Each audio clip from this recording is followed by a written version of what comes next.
You're watching a Famicast video review of Hand of Fate 2 on the Nintendo Switch. I'm Danny Bivens, the reviewer of this game. Hand of Fate 2 harkens back to old school board games. Using a mix of card-based tabletop RPG elements, storytelling, and action-enhanced gameplay, players are tasked with various missions to advance the story. After going through some tutorial stages and selecting the general look of the main character, players can dive deeper into this fantasy world. There's quite a bit to like here, however, some elements of the gameplay might frustrate some. The majority of the time, you'll be viewing a table where the dealer, a mysterious dungeon master-like character, gives a little bit of background on the story and the game world. The campaign is the main draw of the game here. After choosing a challenge and the cards that will appear, you're brought to a table where numerous cards are laid face down. Cards that are laid out on the table help further along the story as well as introduce interactions with enemies, townspeople, and potential allies. From the starting point, you move your character piece to adjacent cards. Once on a card, it'll be flipped to reveal what happens next. The chance elements of the game can be frustrating at times. While navigating the map, you'll sometimes come across hazards that will just take health off of you, or make you lose valuables, like food or money. Other times you get to take fate into your own hands by drawing cards, rolling dice, or trying to stop a spinning wheel of cards, and more.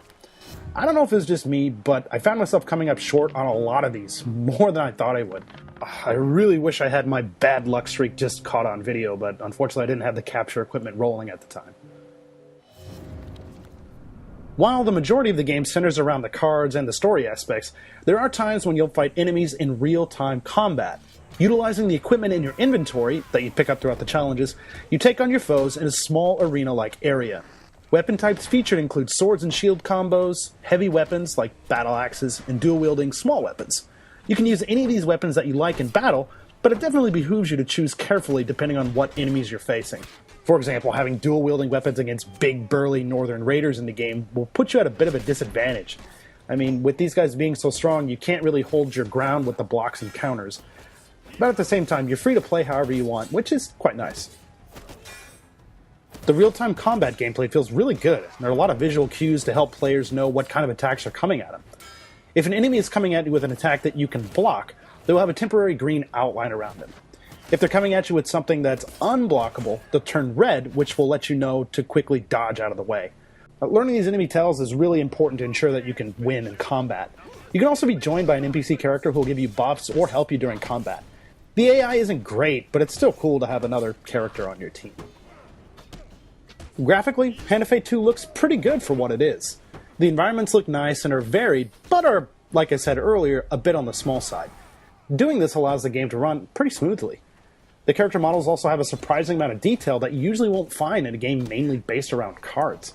The sound design is also well done, featuring some great moody tunes and a little bit of voice acting. Most of the game will have you reading a lot of text, and honestly, I would have loved to see a little bit more voice acting here. Hand of Fate 2 is a simple and yet complex game. While I did enjoy the combat elements and the dialogue, the chance card encounters and randomness were kind of a put-off for me. It wasn't bad, but sometimes I just couldn't believe how unlucky I could be. If you're looking for an action romp through a fantasy world, you've got the wrong game. However, for those looking for something a little bit more slow-paced, Hand of Fate 2 might be for you.